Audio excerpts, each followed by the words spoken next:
संघ व्यवस्था में चेयरमैन, वो भी जब ये घर से गए हैं पूर्व चेयरमैन थे। तो साथियों, इनके बगल में एक शाक्य गणराज था, एक कोहली गणराज था।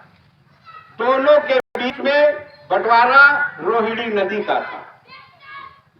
तो उस रोहिणी नदी के बंटवारे के लिए, पानी के बंटवारे के लिए शाक्य वंश, शाक्य गणराज और कोहली गणराज के बीच बीच में झगड़ा हुआ करता था। तो एक बार ये झगड़ा इस निर्णायक मोड़ पर पहुंच गया कि जंग की तैयारी दोनों तरफ से होने लगी। जब जंग की तैयारी होने लगी तो जो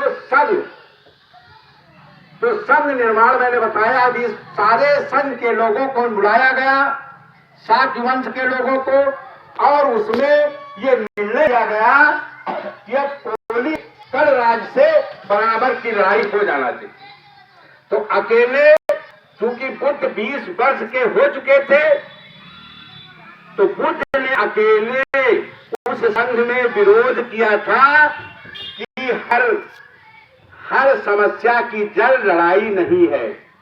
जो बातचीत और समझौते से बैठकर बातचीत करने से हल हो सकती है, और लड़ाई से वो हजारों साल तक लड़ती जाएगी, पता नहीं कितनी लड़ाई चाहिए, वो समस्या का हल नहीं हो जाता। लेकिन उस समय आज जैसा गणराज नहीं था कि जैसे विरोधी पार्टी का सांसद कुछ कह दे तो नहीं, उस पर भी विचार होता था। बुद्ध के अकेले कहने के अंदर उस दिन संघ की बैठक खत्म हो गई, स्थगित कर दी गई। अगली निर्णय ये लिया गया कि संघ के 5 पदाधिकारी, मतलब जो निर्णय लेंगे, अब 5 आदमियों की एक कमेटी बना दी जाएगी। जैसे इस समय होता है कि 5 सांसदों की कमेटी बना दी गई और निर्णय लिखी। जब 1 हफ्ते के बाद दोबारा फिर बैठक हुई, तो उसमें कमेटी ने जो गणराज का सेना नायक था उसको आदेश दिया कि अतिरिक्त सैनिकों की भर्ती की जाए, अब लड़ाई के बिना कोई कामकाज नहीं हो सकता।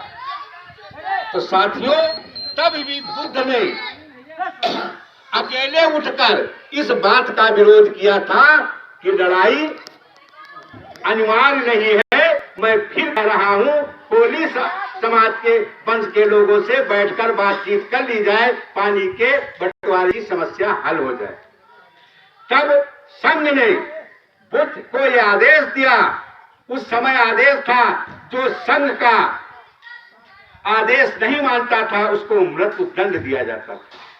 लेकिन चूंकि ये संघ के पूर्व चेयरमैन के बेटे थे, इसलिए इनको मृत्यु दंड नहीं दिया गया। संघ से आदेश हुआ कि इनके परिवार की पूरी संपत्ति जब्त कर ली जाए और इनके पूरे परिवार के साथ इनको देश निकाला का आदेश दे दिया जाए। लेकिन बुद्ध के अनुमव विनय के साथ उसी जगह पर बुद्ध ने अपनी बातचीत से समस्या का हल किया। बुद्ध ने संघ के सामने प्रस्ताव रखा कि विरोध मैंने किया है और संघ में यह अधिकार दिया गया है कि हर सदस्य अपनी बात रख सकता है, तो मैंने कोई लड़ाई झगड़ा नहीं किया है और अपनी बात रखी है। तो संघ का मैं आदेश मानते हुए मेरे माँ बाप की ना संपत्ति जब्त की जाए और ना उनको कोई दंड दिया जाए, मैं अकेले ही इस राज्य से बाहर जा रहा हूं। कोहली गणराज और शाक्य गणराज के पूर्व की तरफ रोहिणी नदी बहती थी, जिस पानी के बंटवारे के बारे में झगड़ा हुआ था। फिर बुद्ध चुपचाप उसी रोहिणी नदी के किनारे चलते चले गए और इन्होंने